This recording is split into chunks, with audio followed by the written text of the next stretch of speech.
И здравейте хора! Както виждате, тук съм пред компютъра, но няма да игра все още. В стария ми канал снимах на доста игри, но... Да, ще снимам, но няма време, ви казвам хора. Те...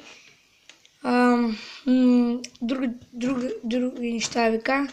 Да, влога сигурно ще скоро. Другата седмица, не, по-другата в понеделник сигурно ще почна влога.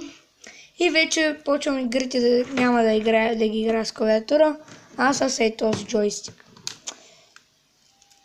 Подариха ми го. Просто обикновен джойстик. Така взимам един спинър.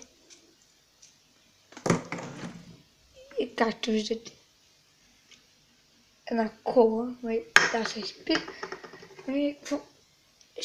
Ще има скоро доста клипчета. И както знаете, пишете коментари, моля ви се. И се абонирайте за канала ми. Аз всичко правя за вашите канали. Абонирам се, но не за всички. И любимите ми влогари питаха всички, кои са ми любимите влогари. Първият е Стрикс, втория Павел Колев и Цака, третия Флапабум и четвъртия Перси. Това от мен. Довиждане. Чао.